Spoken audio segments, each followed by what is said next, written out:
Avatar, la leyenda de Draug, capítulo 2, la liberación de la bestia. Al darme cuenta que Kotomi era la vida pasada de Wan, no sabía qué hacer. Tenía tanto odio contra ella y tanto rencor, que lo más seguro es que me volvería loco de rabia si veía a Korra enfrente de mí. Toriyama y Ryuk me preguntaron cómo es que yo conocía la verdadera forma de Korra, y luego les expliqué todo el asunto. Les dije lo de mi contacto con mis vidas pasadas y lo de mi esposa e hija.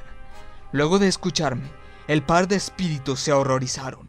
Ryuk me explicó que no tenía que vengarme de ellas, pues según pudo deducir, el castigo de Kotomi era ser el avatar.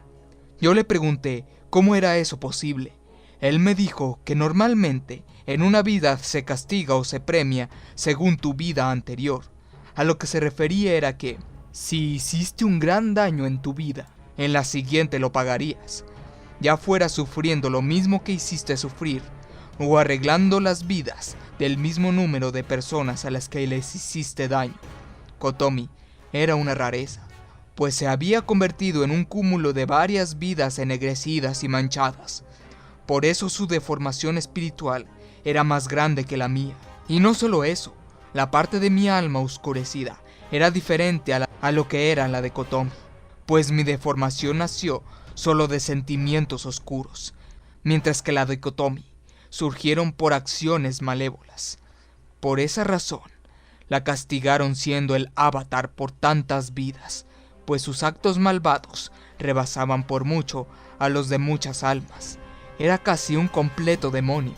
Wan era su última oportunidad antes de condenarse a una eternidad de tormentos, pero debía cumplir antes su penitencia. Por 10.000 años ayudaría a un mundo con sus problemas. Le pregunté a Ryuk cómo es que sabía tanto, y él me respondió que él era un espíritu muy viejo, que solo esperaba el momento para poder llegar a la luz, pues el mundo espiritual y el paraíso eran dos lugares diferentes. También me dijo que lo más probable es que en esa vida nos tocara toparnos al avatar Korra y a mí, para poder liberar lo último que faltaba para purificar nuestros espíritus. Yo le pregunté que si Rava no le podría ayudar en algo a Korra para limpiar su alma. Él me explicó que Rava era parte de este mundo y no podía purgar el alma de Korra, pues eso era íntegramente solo parte de Korra. Tampoco podía, pues son dos seres diferentes. Sí estaban unidos, pero no eran uno.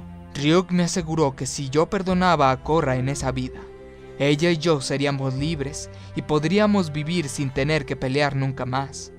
Podría ser lo último que nos faltara para pasar la eternidad en el paraíso. Imaginé que eso sería lo mejor, por lo que decidí no darle muchas vueltas al asunto y solo perdonaría a Korra. Por muchas horas, Ryuk, Toriyama y yo conversamos. Terminamos haciéndonos buenos amigos. Estuve una semana en el mundo espiritual, y en esos días me la pasé muy bien conversando y explorando el territorio de los espíritus. Al final de esa semana, decidí que era hora de regresar a Ciudad República, pues el viaje era largo y mis vacaciones estaban cerca de terminar. Si no volvía pronto, me despedirían de mi trabajo como guardia de seguridad de la arena de Pro Control. Fui hasta el portal en donde me despidieron Ryuk y Toriyama. Como agradecimiento y para que me recordasen, les regalé a cada uno una pieza de pan que me encantaba comer. Ya sabía que ellos no comían, pero creo que les gustaría tenerla. Ambos me lo agradecieron mucho y quisieron corresponderme. Toriyama me dio un hermoso báculo y Ryuk me obsequió su espejo. Yo les dije a los dos que no era necesario que me dieran regalos, pero ellos insistieron, así que los acepté. En ese instante, algo raro sucedió. De repente, una luz verde se vio a lo lejos. Cuando fui a investigar, me di cuenta que esa rara luz, con forma de tubo, era un portal nuevo. Tardé un poco en llegar a él, pero cuando al fin estuve frente a este, lo atravesé y para mi sorpresa, el portal conectaba el mundo espiritual con Ciudad República. Era una maravillosa sorpresa, pues eso significaba que si quería volver al mundo espiritual, no tendría que viajar tanto. Luego de saber esto, invité a Ryuk y a Toriyama a mi casa. pero ellos me dijeron que no podían ir al mundo de los humanos, pues su tiempo para irse estaba muy cerca, y querían ir al paraíso sin extrañar nada.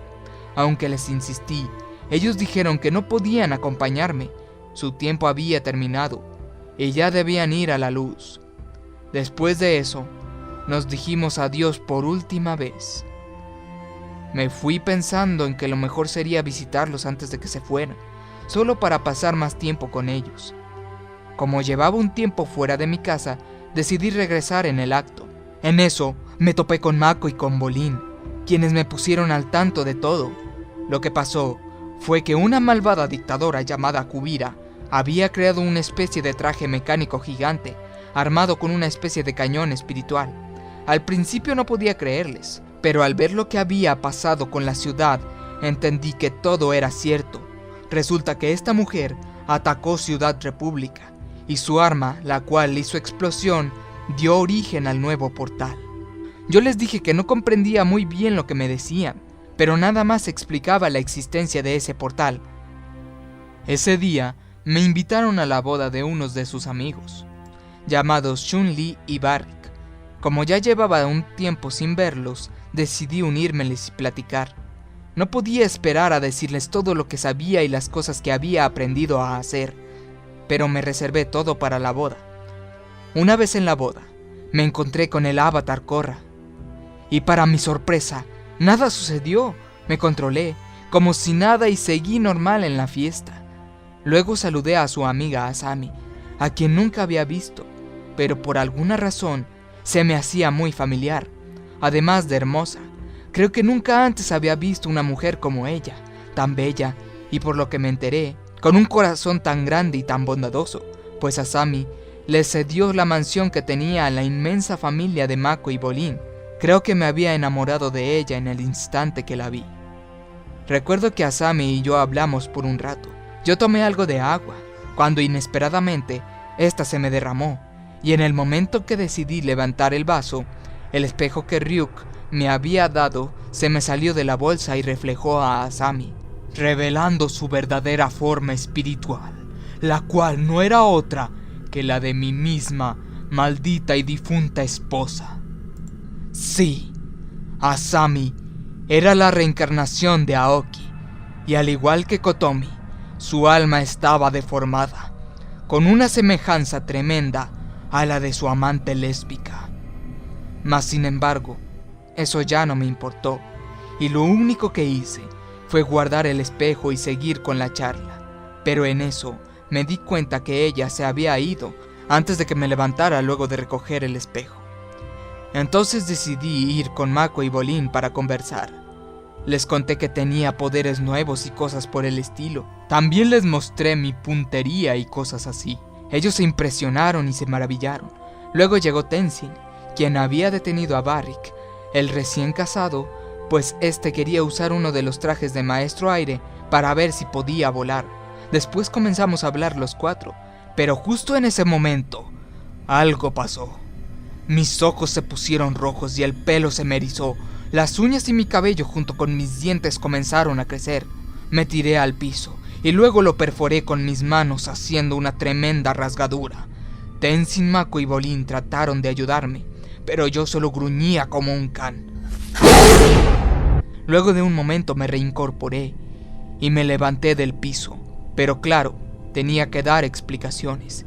Yo les dije que había estado entrenando con eso de mi control del chakra. Expliqué que era un nuevo jutsu que aún no controlaba del todo. Era claro que estaba mintiendo, y era cierto que debía hacer algo, pues en ese momento que tuve ese extraño episodio de metamorfosis, sentí como lentamente perdía el dominio de mis acciones, y percibí cómo los impulsos de matar y masacrar me dominaban. Sabía lo que tenía que hacer, y era seguro que lo haría. Me fui antes de que la boda terminara, y noté que Korra y Asami también se iban. En ese instante, sentí como la cólera regresaba, pero afortunadamente, algo la detuvo. No estaba seguro de qué era, pero creo que tenía que ver con Barrick y Chun-Li, pues tal sentimiento se fue cuando vi a la pareja besarse. Al día siguiente, fui a la casa de Tenzin y le dije que necesitaba su ayuda. Le pedí que habláramos en privado, pues lo que había que decirle era algo que podría hacer que me mataran. Una vez lejos de cualquier oído curioso, le revelé a Tenzin todo, absolutamente todo. Le hablé de mis vidas pasadas, las técnicas que había aprendido y, por supuesto, el asunto con la vida pasada de Korra Kotomi. Y claro que le mencioné a Furio. Por supuesto, no me creyó, así que tuve que probarle que decía la verdad. En ese instante apareció Jinora, la hija mayor de Tenzin, quien dijo que había escuchado todo y se sentía destrozada, al no poder creer que alguien como Korra o Wan pudieran hacer cosas tan terribles, mientras lloraba inconsolable. En ese momento, yo la ataqué lo más pronto posible con mi cuchilla relámpago. Tenzin vio cómo acababa con la vida de la hija que tanto amaba, pero antes de que me confrontara, vio como el cuerpo de Jinora desaparecía tras una extraña explosión de humo. El maestro aire me atacó sin perder tiempo, pero antes de que pudiera siquiera alcanzarme, apareció de nuevo su hija. Tenzin vio con incredulidad y un asombro inmenso a quien estaba enfrente de él, sin ningún rasguño o signo de violencia. El maestro aire la tocó para ver si sus ojos no lo engañaban, y para su sorpresa, ella estaba allí, enfrente de él. Era su hija, o eso fue lo que él pensó. Repentinamente, esa niña se transformó en mí. Se trataba de una de mis ilusiones, uno de mis clones de sombra. Tenzin me preguntó cómo es que podía hacer eso, y yo solo le respondí que ya le había dicho. El maestro aire vio que yo era un potencial peligro si no me controlaba, así que decidió ayudarme para que pudiera dominar ese deseo desenfrenado y enfermizo de matar a Korra y a Asami. Le dije a Tenzin que lo mejor que podría hacer sería mantenerme lejos y encerrado, en un lugar donde nadie pudiera encontrarme, pero donde pudiera ser vigilado mientras aprendía a controlar al monstruo. Él pensó que no era necesario hacer algo tan extremo, y que solo necesitaba ir con él todos los días para aprender a meditar y dejar ir a los malos sentimientos en el viento. Tenzin y yo entrenamos en secreto en un viejo punto de la isla del Templo del Aire. Al principio sentí como lentamente todo mi ser se purificaba, pero luego de unos días las cosas empeoraron. Aquel sentimiento de venganza y ese apetito de carne fresca y sangre me invadieron una vez más. Recuerdo que en esa ocasión Tenzin vio mi transformación y también fue testigo de lo peligrosamente mortales que eran mis acciones involuntarias al presenciar cómo devoraba a un bisonte volador como un auténtico monstruo furioso y hambriento.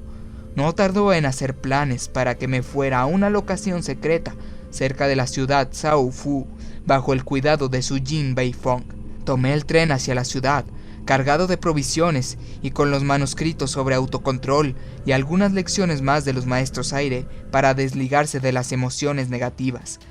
Al llegar, fui recibido por la mismísima Su Jin, quien estaba al tanto de los acontecimientos, junto con la jefa Lin Beifong. Ellas me llevaron a la zona escondida en la parte de arriba de una montaña. En lo que llegábamos, las dos hermanas me explicaron la situación. Yo sería el único prisionero, pues esa cárcel estaba reservada para Sahid si éste volvía a escapar. Las celdas y las cadenas estaban hechas de platino. Estas se encontraban bajo una gran cantidad de tierra y acero en la base de la montaña. Allí sería vigilado las 24 horas del día por varios grupos de guardias. Únicamente un pequeño número de soldados sabrían que no era un prisionero real. Solo sería resguardado hasta llegar a tener un control total sobre mis acciones. De ser necesario, los guardias me inmovilizarían con las cadenas, pero solo si mis caracteres bestiales se hacían muy notorios. Yo le sugerí que también era necesario cubrir mis ojos, por el pequeño detalle de que yo podía posesionar gente. Su Jin me visitó diariamente la primera semana. En eso, ella y yo hablamos sobre mi vida y cómo es que debía dar segundas oportunidades a las personas. Yo le dije que entendía a la perfección todo lo que me decía, pero una parte de mí no lo aceptaba. Esa parte era obviamente Furio, quien esperaba paciente a que su oportunidad de manifestarse llegara e hiciera ese mismo daño que recibí por parte de esas malvadas mujeres. Las semanas pasaron y en ese lapso practiqué todo lo que Tenzin me había enseñado. Además me aprendí de memoria los dichos y consejos de los pergaminos que Tenzin me había entregado. Para esos días, Sujin me fue a visitar como siempre, pero noté algo distinto en ella en esa ocasión en especial. Era como si estuviera perturbada por algo. En ese día también me sentía más ansioso de lo normal y tenía un gran antojo por carne. Sujin no tardó en preguntarme si me sentía bien, y yo le dije que presentía que había algo mal, pues le conté de mi ansiedad y mi deseo por carne. Sin rodeos, Sujin me contó algo que le pareció muy raro. Ella me dijo que esa semana Korra y Asami la habían ido a visitar, junto con Bolin y Opal. Todo estaba bien, las chicas y los chicos convivieron como siempre, pero todo cambió cuando Opal fue a despertar a Korra a su habitación el miércoles antes de que Sujin me visitara. Opal aseguró que no encontró a Korra en su habitación, tampoco estaban sus maletas, ni nada de lo que ella llevaba consigo.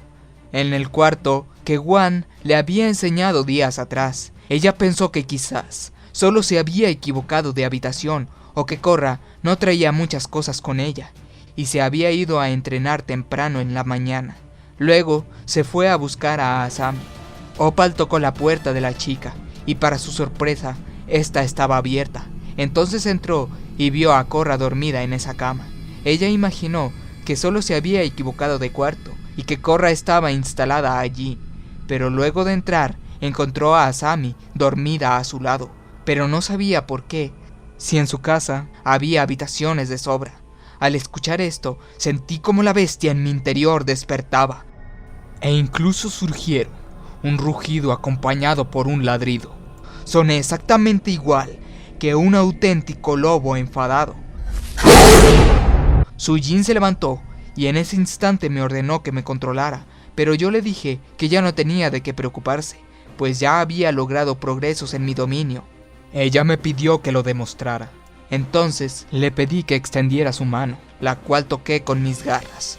En ese momento le revelé que había descubierto que mis caracteres bestiales no le afectaban a las personas, pues en una ocasión, una de las guardias que me vigilaban accidentalmente fue testigo de uno de mis episodios de furia.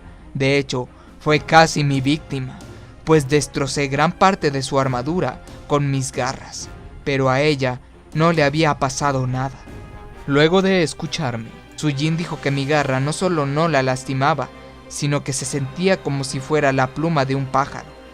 Pero luego, intencionalmente rasgué como mantequilla la mesa en la que estábamos hablando, solo para recordarle que aún podía dañar si no lograba el dominio de mis acciones al 100%.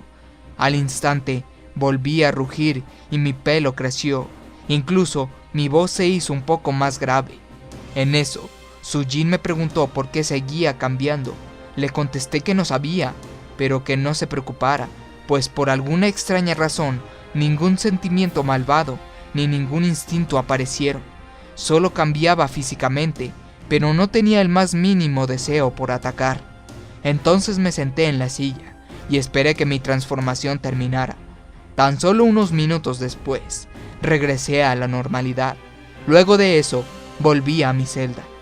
Ese día estaban vigilándome el único grupo de guardias que no me agradaban. Melo, Karin y Watari eran 3 novatos que les gustaba fastidiarme. Muy seguido me tiraban la comida a propósito o la quemaban para que no me la comiera. Creo que tenían un placer egoísta por verme disgustado y se enfadaban si no me veían molesto luego de intentar fastidiarme. Ese día en especial se pasaron de la raya. Para aclarar mi mente, no solo leía los pergaminos de Tenzin y practicaba mi meditación, también solía escribir historias. Y esa vez, luego de que comí la comida que previamente había quemado Karin, este tipo le prendió fuego a uno de mis escritos más grandes. Eso no me hizo transformarme, sino algo peor. Me hicieron enfurecer, pues aunque no era escritor, sí eran cosas que me interesaba conservar. Tomé uno de los palillos con los que comía mis alimentos y lo aventé al casco de Karin clavándolo en la pared. Después hice mi jutsu de posesión de sombra sobre él y lo hice que caminara hasta la reja de mi celda y le dije muy firmemente: Yo estoy aquí porque así lo deseo. Si quisiera irme, tú no estarías respirando en este momento. Luego lo liberé, y el trío salieron corriendo despavoridos. Inmediatamente después de eso, sentí como la rabia y el deseo desenfrenado volvían con toda su fuerza. Parecía que nada de lo que había hecho tenía el más mínimo fruto. En toda esa noche no dormí, pero sí me quedé oculto en las sombras, mientras mi mente se inundaba de pensamientos malos, y mi cuerpo se mantenía en esa forma semihumana. Al amanecer, ya estaba normal, pero sabía que no debía arriesgarme a cambiar otra vez. A la próxima, seguro saldría al ataque, o algo peor. Al día siguiente, Sujin regresó y me reprendió por lo sucedido con los guardias. Se suponía que no debía dar pistas ni nada a los guardias que no supieran de mi condición. Yo le dije lo que había pasado, pero ella me respondió que aunque me creía, no podía hacer nada, pues se suponía que debía creerles más a los guardias que a un prisionero. Luego le dije lo de mi metamorfosis nocturna. Ella pensó que por precaución redoblaran la guardia esa noche, y que tal vez debían encadenarme solo por esa semana y solo por la noche. Yo le pregunté que por qué era necesario eso, y ella me dijo que la noche anterior, cuando me transformé, Asami, Korra, Bolin y Opal habían sobrevolado en un bisonte la montaña en donde yo estaba encerrado. La tarde de ese día también estuvieron cerca de la prisión. Entonces supimos lo que pasaba. Resulta que yo cambiaba si Korra o Asami estaban cerca de mí. Era muy probable que esa noche los 4 amigos regresaran a esa parte, así que fui encadenado y me colocaron una jaula en la cabeza, con el motivo de que no pudiera posesionar a los guardias y escapara. Pero esa misma noche, nada de eso sirvió. Al parecer, Korra y Asami regresaron a la montaña, y esa vez no pude controlarme. Furio tomó control de mi cuerpo. La bestia en mí había logrado salir, y lo único que evitaba que hiciera daño eran las cadenas de platino que me inmovilizaban. Mas sin embargo, esas cadenas no duraron, y aquello que tanto intenté retener por fin surgió, y el mal de mí salió. Fin del capítulo 2. Si este video fue de tu agrado, te agradecería que le dieras me gusta y lo compartieras con tus amigos. Muchas gracias.